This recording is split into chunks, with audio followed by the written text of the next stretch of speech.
On Life and Technology now, let's talk car technology, because obviously being able to add new pieces of tech to the car makes the experience of driving even better. A lot of the stuff that we've talked about in the past is dash cams and Bluetooth transmitters and even Wi-Fi solutions that you sit in the power socket of the car to bring internet to everybody while you're driving. But this time, the guys at Amazon have got a new product with their Amazon Echo Auto, and Jeff Quattromani, tech expert, friend of the show, is here to talk to us more about it. How are you, Jeff?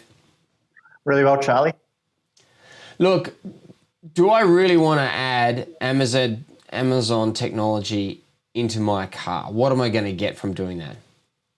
Look, I think for me, this has been an extension of the smart home. When you think about having a smart speaker in the house, which you're already using to, ask questions, control some lights or appliances, this is taking that device and then putting it in the car. You're essentially saying that wherever I go, I want to be able to continue my conversation with Alexa, meaning that I could always ask how long it's going to take me to get to the office. But I could also be potentially saying, have I left the hair straightener on?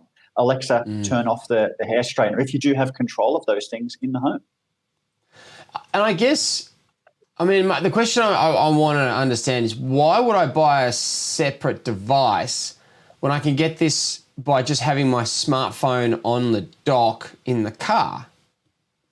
It's a really good question, and it's something that I was toying with as well. And for me, it is actually getting the phone out of the picture. So if you want to drive as safe as possible, eyes on the road and just talking, this is where this product really works. It's got 8 microphones built into it. And if you have it mounted on an air conditioning vent or even just sitting on top of the dashboard, it hears you really well. And to be honest, Alexa is one of those better voice assistants compared to Siri, where it actually can do a lot more. It will understand most of the commands that you're making. But for controlling music, navigation, but also going back to control the smart home, I think this is a very smart device that, again, adds that extra level of safety when you're driving. All right, let's talk about how you set it up, because I remember asking the guys at Amazon a bunch of questions about this, because you Bluetooth to the device, you Bluetooth to your car stereo, you have to have your phone in the picture as well as sort of the nucleus of all the connectivity. Is that correct? Yeah, absolutely. So it is a little bit confusing to understand, but the Echo Auto uses Bluetooth to connect to your smartphone. Your smartphone is obviously using the internet to do all of that data work, as in, processing music commands and smart home controls and things like that. And then your phone is connected to the infotainment system in the car. So you've got this Bermuda Triangle of communication going on between the 3 devices, that when you talk to Echo Auto, it's communicating to your phone, and that audio is being processed through your car stereo. So whether it's controlling music or whatever answers or questions you're asking the Echo Auto, all of it's being processed through the phone itself, but then delivering that audio experience through the car. Do you get Bluetooth dropouts with this level of complexity that we're talking about here?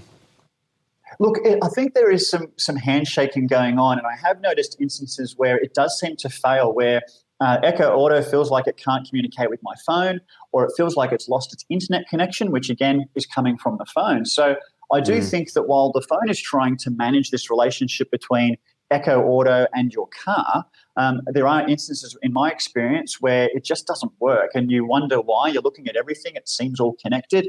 Your phone still has 4G signal, and you wonder what's going on. So there are instances in my time where it just doesn't work at all. But ask again, and it seems to come back to you. So the other thing I want to understand very quickly before we go, do you leave the device on the dash when you go in, when you park the car, for example? Is it worth that much that somebody would smash a window to steal it? Where are we at there with sort of theft protection and the value of this for the car? Look, it's $79, so I'd be very surprised if someone broke into your car to steal it. And honestly, it's kind of useless if you took it out of the car, because it doesn't work unless it's really got that perfect pairing situation going on. So I've left it in the car. I'm not too concerned about it.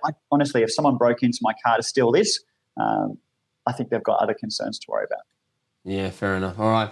It's available now. The Amazon Echo Auto.